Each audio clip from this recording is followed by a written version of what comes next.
Hi all, welcome back to Kerala P C talks. കുറച്ചധികം ദിവസമായി നമ്മൾ ലോങ് വീഡിയോസ് ഒക്കെ ചെയ്തിട്ട്. സത്യം പറയുകയാണെങ്കിൽ എനിക്ക് നല്ല മടി പിടിച്ചു. പിന്നെ ഓൾറെഡി സ്റ്റഡി ടേബിളും അതുപോലെ ട്രൈപോഡ് കാര്യങ്ങളൊന്നും സെറ്റ് ചെയ്തിട്ടുണ്ടായിരുന്നില്ല, വാങ്ങിച്ചിട്ടുണ്ടായിരുന്നില്ല. അപ്പോൾ അതൊക്കെ വാങ്ങിച്ചതിന് ശേഷം പിന്നെ വീഡിയോസ് എടുത്ത് ചെയ്യാന്ന് വിചാരിച്ചു. ഞാൻ ബെഡിൽ ഇരുന്നിട്ടാണ് ആദ്യം പഠിക്കുകയൊക്കെ ചെയ്തിട്ടുണ്ടായിരുന്നത്. ഇപ്പൊ ടേബിൾ വാങ്ങിച്ചു, അതുപോലെ ഒരു ട്രൈപോഡ് വാങ്ങിച്ചു. ഇതെല്ലാം നല്ല യൂസ്ഫുൾ ആയിട്ടുള്ള ഒരു ട്രൈപോഡാണ് കേട്ടോ. അതിൻ്റെ മുന്നേ റിംഗ് ലൈറ്റും കാര്യങ്ങളായിട്ടുള്ള ട്രൈപോഡ് ആയിരുന്നു. നിങ്ങൾക്ക് അറിയാലോ, ഞാൻ ഇപ്പൊ വെസ്റ്റ് ബംഗാളിൽ എത്തി. ആ ട്രൈപോഡ് നാട്ടിലാണ് ഉള്ളത്. അപ്പൊ അത് ട്രാവൽ ചെയ്യുമ്പോൾ കൊണ്ടുവരാൻ കുറച്ച് ബുദ്ധിമുട്ട്. പിന്നെ ഒന്നാമത് അത് ലൈറ്റ് ഒക്കെ അടിച്ച് പോയി ഉപയോഗിച്ചിട്ട്. അപ്പൊ അത് എടുത്തിട്ട് വരുന്നത് എനിക്ക് അത്ര യൂസ്ഫുൾ അല്ലാന്ന് തോന്നി. അപ്പൊ ഞാൻ പുതിയ ട്രൈപോഡ് എന്തായാലും ഒരെണ്ണം വാങ്ങിക്കണം. അപ്പൊ പിന്നെ അത് എടുക്കാണ്ട് വന്നിട്ട് ഇവിടുന്ന് വാങ്ങിക്കാൻ വിചാരിച്ചു. അതുപോലെ ടേബിൾ വാങ്ങിച്ചു. അപ്പൊ സെറ്റ് ചെയ്തു, എല്ലാം ഒന്ന് സെറ്റ് ചെയ്തിട്ട് വീഡിയോ ചെയ്യാന്ന് വിചാരിച്ചിട്ടായിരുന്നു. പിന്നെ ഇതെന്താണെന്നറിയോ, ഇത് പെപ്പർ സ്പ്രേ ആണ് ഗൈസ്. പെപ്പർ സ്പ്രേ ഞാൻ ട്രെയിനിലാണല്ലോ ഇങ്ങോട്ടേക്ക് വന്നത്. അപ്പൊ ഒരു സേഫ്റ്റിക്ക് വേണ്ടിയിട്ട് വെച്ചതാണ്. പെട്ടി തുറന്നപ്പോൾ ആദ്യമേ അതാണ് കണ്ടത് കേട്ടോ. അപ്പൊ ഈ ബുക്സ് ഒക്കെ ഞാൻ എന്താ വെളിയിൽ വെക്കുന്നത് വെച്ച് കഴിഞ്ഞാൽ ഇങ്ങനെ ബോക്സിലാക്കിയിട്ട് കൊറിയർ വഴി കൊറിയർ ആയിട്ട് അയച്ചതായിരുന്നു. അപ്പൊ ഞാൻ അവിടുത്തെ എല്ലാ സാധനങ്ങളും പെറുക്കിയിട്ട് വന്നിട്ടുണ്ടായിരുന്നു. എന്തിന്, പെന്ന് പോലും എന്റെ എഴുതുന്ന പെന്ന് പോലും ഞാൻ അവിടെ നിന്ന് എടുത്തിട്ട് വന്നു. എല്ലാം ഇവിടെ വാങ്ങിക്കാൻ കിട്ടും, അറിയാം. എന്നാലും നമുക്ക് നമ്മുടെ ഒരു കംഫർട്ട് ഉണ്ടാവുമല്ലോ, ഈ പെൻ ഉപയോഗിച്ച് നമുക്ക് എഴുതി എഴുതി എഴുതി ശീലമായിട്ട്. ഇവിടെയും കിട്ടുകയൊക്കെ ചെയ്യും, നമ്മുടെ ഇന്ത്യയിൽ തന്നെ അല്ലേ. അപ്പോ എല്ലാം പെറുക്കിയിട്ട് വന്നു. അതുപോലെ എന്താ, ഡിഗ്രീന്റെ ബുക്കാണിത്. എനിക്ക് ഈ ഡിഗ്രീന്റെ എക്സാം ആയി. 5th സെമ്മിന്റെ എക്സാം ആണ് ഈ ജൂൺ 10th ശേഷം 20-ാം തീയതിക്കുള്ളിൽ കഴിയും. അങ്ങനെയാണ് ഇവിടെ വെസ്റ്റ് ബംഗാൾ തന്നെയാണ് എക്സാം എഴുതുന്നത്. അപ്പൊ പിന്നെന്താ, ടേബിളൊക്കെ സെറ്റ് ചെയ്ത് പഠിച്ചു തുടങ്ങി. ആദ്യം തന്നെ കറണ്ട് അഫയേഴ്സ് ആയിരുന്നു. ഞാൻ പി എസ് സി ബുള്ളറ്റിന്റെ കറണ്ട് അഫയേഴ്സ് മാത്രം പി എസ് സി ബുള്ളറ്റിന്ന് വെട്ടിയിട്ട് എല്ലാം പിൻ ചെയ്ത് വെച്ചിട്ട് അതും ഞാൻ കൊറിയറിൽ അയക്കുകയാണ് ചെയ്തിട്ടുണ്ടായിരുന്നത്. കാരണം എൻ്റെ മറ്റേ ട്രോളിയിൽ ഫുള്ള് ഞാൻ വീട്ടിലേക്ക് വേണ്ട ഈ പൊടികളും കാര്യങ്ങളൊക്കെ എടുത്തിട്ട്, അതുപോലെ സ്നാക്സ്, അങ്ങനെ എല്ലാം ഞാൻ അവിടുന്ന് നിറച്ചിട്ടാണ് വന്നിട്ടുണ്ടായിരുന്നത്. കാരണം അറിയാം ഇവിടെ വാങ്ങിക്കാൻ കിട്ടുന്ന അറിയാം. പക്ഷെ എന്നാലും എനിക്ക് അത് എടുക്കണം ഇത് എടുക്കണം എന്നുള്ളത്, നമ്മളിപ്പോ അടുത്തൊന്നും നാട്ടിലോട്ട് പോയില്ലല്ലോ. അപ്പൊ അതനുസരിച്ചിട്ട് ഞാൻ എല്ലാം എന്റെ ട്രോളിയിൽ കുത്തി നിറച്ചിട്ടാണ് വന്നിട്ടുണ്ടായിരുന്നത്. പിന്നെ ഇവിടെ വന്നപ്പോ അതൊന്നും വേണ്ടായിരുന്നു എന്ന് എനിക്ക് തോന്നി. അപ്പൊ അങ്ങനെയൊക്കെയാണ്. അപ്പോ ഞാനിപ്പോ മെയിൻ ആയിട്ട് വീഡിയോ ചെയ്യാൻ കാരണം, എൻ്റെ അടുത്ത് കുറെ പേര് ചോദിക്കുന്നുണ്ട് വെസ്റ്റ് ബംഗാളിൽ പോയില്ലേ, ഒരു ഡേ ഇൻ മൈ ലൈഫ് ഒക്കെ ചെയ്തോന്ന്. എനിക്ക് ആഗ്രഹം ഇല്ലായിട്ടല്ല, ഒന്നാമത് എനിക്ക് ഭയങ്കര മടി പിടിച്ചു.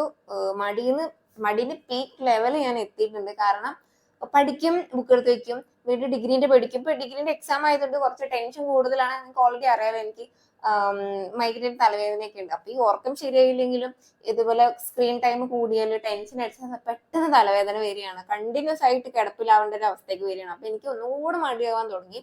വീഡിയോ എടുക്കാനൊന്നും ഇഷ്ടമല്ലാണ്ടാവാൻ തുടങ്ങി. സത്യമായിട്ട് അതാണ് പ്രശ്നം. അതുകൊണ്ടാണ് ഈ വീഡിയോസ് ഒന്നും എടുക്കാത്തത്. പിന്നെ അത് എഡിറ്റ് ചെയ്യണം, അതിന് വോയിസ് ഓവർ കൊടുക്കണം. ആലോചിക്കുമ്പോ തന്നെ എന്തോ ഒരു ഇതിലായിരുന്നു. പിന്നെ കുറെ പേര് എനിക്ക് എപ്പോഴും സ്ഥിരം മെസ്സേജ് അയക്കാറ് പിള്ളേരുടെ എൻ്റെ അടുത്ത് പേഴ്സണലായിട്ട്, ഒന്നല്ലേ ടെലിഗ്രാമിൽ ഒന്ന് ചോദിക്കും, അല്ലെങ്കിൽ മെയിലായിട്ട് അയക്കും. ഡേ ഇൻ മൈ ലൈഫ് ചെയ്യുമോ, എന്താ ഇപ്പൊ വീഡിയോ ചെയ്യാത്തെ, നിർത്തിയോ എന്നൊക്കെ ചോദിച്ചു. അങ്ങോട്ട് പോയപ്പോ പിന്നെ അവിടെ സെറ്റിൽ ആവുകയാണോ, ജോലി ആയോ എന്നൊക്കെ ചോദിക്കുന്നത്. ജോലിയൊന്നല്ല, ഞാൻ മുന്നേ വീഡിയോയിൽ പറഞ്ഞിട്ടുണ്ടായിരുന്നു, ഹസ്ബൻഡിനായിരുന്നു ഇവിടെ ജോലി. അപ്പൊ ഇങ്ങോട്ടേക്ക് ഞാൻ വന്നതാണ്, ആളോട് ഒറ്റയ്ക്കില്ലേ. അപ്പൊ അങ്ങനെ ഇങ്ങോട്ടേക്ക് വന്നതാണ്. എക്സാം എഴുതാൻ നാട്ടിൽ പോകും. അങ്ങനെയാണ് ഇപ്പത്തെ കറണ്ട് സിറ്റുവേഷൻ. ഓക്കെ, ഇനി 10th പ്രിലിംസിന്റെ കുറച്ച് കാര്യങ്ങൾ പറയണം എന്നുണ്ട്. എനിക്ക് തോന്നുന്നു സെപ്പറേറ്റ് ഒരു വീഡിയോ ചെയ്യാനായിരിക്കും. അയ്യോ, ബാക്ക്ഗ്രൗണ്ടിൽ കുറച്ച് എന്തൊക്കെയോ പണി നടക്കുന്നുണ്ട്. അതിന്റെ സൗണ്ട് ഉണ്ട്, കുഴപ്പമില്ല. എന്നാലും ഞാൻ വോയിസ് ഓവർ കൊടുക്കാം. കേൾക്കുന്നുണ്ട് എന്നുണ്ടെങ്കിൽ ഒന്ന് ക്ഷമിക്കണം കേട്ടോ. കാരണം അത് കട്ട് ചെയ്ത് കൊടുക്കാൻ ഭയങ്കര ബുദ്ധിമുട്ടാണ്. അതുകൊണ്ടാണ്. അപ്പൊ എന്താ പറഞ്ഞത്, 10th പ്രിലിംസ് ഇനിയും പഠിച്ചാൽ കിട്ടുമെന്ന് ചോദിക്കുന്നുണ്ട്. എനിക്ക് ഒരുപാട് മെസ്സേജ് വരുന്നുണ്ടായിരുന്നു. ഞാൻ ഇന്ന് മുതൽ തുടങ്ങിയാൽ എനിക്ക് കിട്ടുമോ, പ്രിലിംസ് പാസ്സാവാൻ പറ്റുമോ? എനിക്ക് നിങ്ങൾക്ക് എല്ലായിടത്തും ഒരു കാര്യം പറയാം, പ്രിലിംസ് ആണ് ബേസ് ആയിട്ടുള്ള കാര്യങ്ങളാണ്. നമുക്ക് ടെൻത്ത് എന്ന് പറഞ്ഞാൽ തന്നെ നമുക്ക് ബേസ് ആയിരിക്കും. മെയിൻസ് ആയിരിക്കും ഒന്നും കൂടെ ടഫ് എന്ന് പറയാൻ പറ്റുള്ളൂ. പക്ഷെ പ്രിലിംസ് നമുക്ക് ബേസ് എന്നുള്ള ബേസിന്റെയും ബേസ് ചോദ്യങ്ങളായിരിക്കും നമുക്ക് ചോദിക്കാം. നിങ്ങൾ അറ്റ്ലീസ്റ്റ് പ്രീവിയസ് ക്വസ്റ്റ്യൻ പേപ്പർ ഒരു ഇപ്പൊ എത്രയാ, 2026 വരെയുള്ള പ്രീവിയസ് ക്വസ്റ്റ്യൻ പേപ്പർ എടുത്തു നോക്കിയാൽ ആദ്യത്തെ ഒരു 50% ക്വസ്റ്റ്യൻസും അതിൽ നിന്ന് ഉള്ളത് തന്നെ ആയിരിക്കും. പ്രീവിയസ് ക്വസ്റ്റ്യൻ പേപ്പർ പഠിക്കുന്നവർ ചോദിച്ചു കഴിഞ്ഞാൽ മനസ്സിലാവും. അവര് ചെയ്ത് ശീലമായിട്ട് ആ ക്വസ്റ്റ്യൻ കണ്ടു കഴിഞ്ഞാൽ അവർക്ക് ഉത്തരം പറയാൻ പറ്റും. അത്രയും എളുപ്പമായിരിക്കും ക്വസ്റ്റ്യൻസ് ഒക്കെ ഉണ്ടാവുക. അപ്പൊ നിങ്ങൾ ഇപ്പൊ എത്ര ജൂലൈ കറക്റ്റായിട്ട് ഡേറ്റ് ഓർമ്മയില്ല, 18 8 ഓർമ്മയില്ല. എനിക്ക് എന്താ ഡേറ്റ് ഓർമ്മയില്ലാത്തത് എന്ന് ചോദിച്ചു കഴിഞ്ഞാൽ നിങ്ങൾ ചോദിക്കും അയ്യോ PSC പഠിക്കുന്ന കുട്ടിക്ക് ഡേറ്റ് ഓർമ്മയില്ലേന്ന്. കാരണം എനിക്ക് 10th പ്രിലിംസ് മാക്സിമം എനിക്ക് എഴുതാൻ പറ്റില്ല. എനിക്ക് നാട്ടിൽ പോകാൻ സമയത്ത് പറ്റാത്തൊരു സിറ്റുവേഷൻ ആണ്. അതുകൊണ്ടാണ് ഇപ്പൊ ഞാൻ പ്രിലിംസിന് വേണ്ടി മെയിൻ ആയിട്ട് ഇപ്പൊ പഠിക്കണില്ല. ഇപ്പൊ LDC വേരിയസ് LGS അത് എനിക്ക് ആരോഗ്യം ഉണ്ടെങ്കിൽ എനിക്ക് ബോഡിക്ക് ഒരു കുഴപ്പമില്ലെങ്കിൽ ഞാൻ പോയി എഴുതും. അതെന്റെ ഒരു വാശിയാണ്. പക്ഷെ എനിക്കിപ്പോ 10th പ്രിലിംസ് വെബ് LD അതുപോലെ കമ്പനി ബോർഡ് LGSും എഴുതാൻ പറ്റില്ല എന്നാണ് ഇന്നേ വരെ ഈ ഒരു ദിവസം വരെ എൻ്റെ ഒരു ഇതില്. ഇനി എന്താ അപ്പുറത്തേക്ക് എന്ന് പറയാൻ പറ്റില്ല. ചിലപ്പോൾ ആ സമയത്ത് സിറ്റുവേഷൻ കൂടെ നാട്ടിൽ പോകാൻ പറ്റും അന്നും അറിയില്ല. ആ ഒരു ടൈമിൽ നോക്കാന്ന് വിചാരിക്കും. പക്ഷെ ഞാൻ പഠനം നിർത്തിയിട്ടില്ല, കണ്ടിന്യൂസ് ആയിട്ട് പോയിക്കൊണ്ടിരിക്കുന്നുണ്ട്. ഓൾറെഡി ഞാൻ കോഴ്സ് എടുത്തിട്ടുണ്ട്. അപ്പൊ അതിന്റെ ക്ലാസ്സും കാര്യങ്ങളും നോട്ട്സും ഒക്കെ ആയിട്ട് റിവിഷനും PYക്കും ഒക്കെ ആയിട്ട് പോയിക്കൊണ്ടിരിക്കുന്നുണ്ട്. ബട്ട് എനിക്ക് പറ്റുകയാണെങ്കിൽ ഞാൻ പോയി എഴുതും. പക്ഷെ ചാൻസ് കുറവാണ്. അതുകൊണ്ട് പിന്നെ എനിക്ക് പ്രിലിംസ് കമ്പനി ബോർഡ് LGS എന്ന് കാണുമ്പോൾ തന്നെ വിഷമം വരും. കാരണം നമുക്ക് അത്രയും ആഗ്രഹിച്ചിട്ട് എഴുതാൻ പറ്റാണ്ടിരിക്കുമ്പോഴുള്ള വിഷമം അത് വേറെ തന്നെയാണ്. പിന്നെ ഞാൻ കൺഫർമേഷൻ കൊടുത്തിട്ടുണ്ട്, എന്താ സിറ്റുവേഷൻ എന്ന് അറിയില്ല. ഓക്കെ, അപ്പൊ നമ്മളെന്താ പറഞ്ഞു നിർത്തി? എനിക്ക് ഇടയ്ക്കിടയ്ക്ക് സൗണ്ട് വരുന്നോണ്ടാണ് കേട്ടോ ഞാൻ പറഞ്ഞത്, ഞാൻ മറന്നു പോകുന്നത്. അതുകൊണ്ടാണ് എന്തെവിടെ പറഞ്ഞു നിർത്തിയത് ചോദിക്കുന്നത്. 10th പ്രിലിംസിന്റെ കാര്യം നിങ്ങള് ഞാൻ വേണമെങ്കിൽ സെപ്പറേറ്റ് എന്താണ് ഹോട്ട് ടോപ്പിക്സ് വേണമെങ്കിൽ ചെയ്യാം. ഇത്ര ടോപ്പിക് ഓരോ വിഷയത്തിൽ നിന്നും ഓരോ ടോപ്പിക് ഞാൻ എടുത്തു തരാം.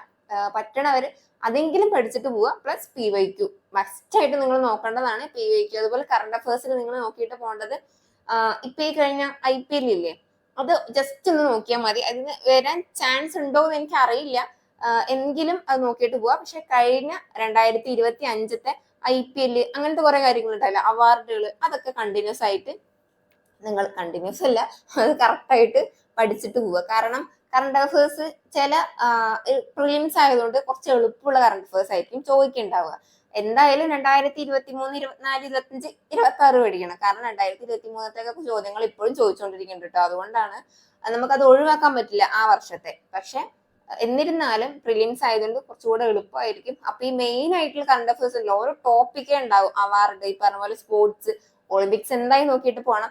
അതുപോലെ T20 വേൾഡ് കപ്പ്, ഇതൊക്കെ മസ്റ്റ് ആയിട്ട് നോക്കുക. ഇതിൽ നോക്കേണ്ടതെന്ന് വെച്ച് കഴിഞ്ഞാൽ കളിക്കാര്, റണ്ണേഴ്സ്, ഈ പറഞ്ഞ പോലെ മാൻ ഓഫ് ദി ടൂർണമെന്റ് ഒക്കെ ഉണ്ടാവില്ലേ, അങ്ങനത്തെ കുറച്ച് കാര്യങ്ങളൊക്കെ മെയിൻ ആയിട്ട് നിങ്ങൾ നോക്കിയിട്ട് പോവുക. ഹോട്ട് ടോപ്പിക്സ് ഞാൻ എന്തായാലും പറ്റുകയാണെങ്കിൽ ഒരു വീഡിയോ ആയിട്ട് ചെയ്യാൻ എനിക്ക് സമയം കിട്ടുമെന്ന് എനിക്ക് അറിയില്ല. കാരണം ഒരുപാട് പഠിക്കാനുണ്ട്, ഡിഗ്രീന്റെ എക്സാമും കാര്യങ്ങളൊക്കെ ആയതുകൊണ്ട്. അപ്പോ അതുകൊണ്ടാണ് മാക്സിമം ഞാൻ ചെയ്യാൻ നോക്കാം. അങ്ങനെ ഇപ്പൊ വിശേഷങ്ങൾ അങ്ങനെയൊക്കെയാണ് പോകുന്നത്. കുറെ പേര് എൻ്റെ അടുത്ത് കണ്ടിന്യൂസ് ആയിട്ട് ചോദിക്കുന്നോണ്ടാണ് എനിക്ക് റിപ്ലൈ കൊടുത്ത് മതിയായി. അതുകൊണ്ടാണ് ഞാനിപ്പോ ഇങ്ങനെ ഒരു വീഡിയോ ചെയ്യാന്ന് വിചാരിച്ചത്. ഇനി ഓക്കെ, ഞാൻ ഒരു സീരീസ്, ഒരു സ്റ്റഡി ചാലഞ്ച് പോലെ ചെയ്യാന്ന് വിചാരിക്കുന്നുണ്ട്. ഒരു 30 ദിവസത്തെ കണ്ടിന്യൂസ് ആയിട്ട് കൺസിസ്റ്റന്റ് മെയിൻറ്റെയിൻ ചെയ്യാൻ വേണ്ടിയിട്ടാണ്. സ്ഥിരമായിട്ട് പഠിച്ചിട്ടില്ലെങ്കിൽ പഠിച്ചതൊന്നും വെറുതെ ആയി പോകും. അതുകൊണ്ടാണ് ചെയ്യാന്ന് വിചാരിക്കുന്നുണ്ട്. Day 1 Day 2 ഒരു 5-ാം തീയതി തൊട്ടിട്ട് ചെയ്യാന്ന് വിചാരിക്കുന്നുണ്ട് കേട്ടോ. ഓക്കെ അല്ലേ? പിന്നെ നിങ്ങൾക്ക് എന്തെങ്കിലും പറയാനുണ്ടെങ്കിൽ ഈ വീഡിയോയുടെ താഴെ കമന്റ് ചെയ്യാം. ഞാൻ മാക്സിമം റിപ്ലൈ തരാൻ നോക്കാം കേട്ടോ. മാക്സിമം വീഡിയോ ഒക്കെ ചെയ്യാം. പിന്നെ ഡേ ഇൻ മൈ ലൈഫ് ചെയ്യുക ചോദിച്ചതിന്റെ പറ്റിയനെ ചെയ്യാം കേട്ടോ. അപ്പൊ എല്ലാവരും നന്നായി പഠിക്കുക. Bye bye.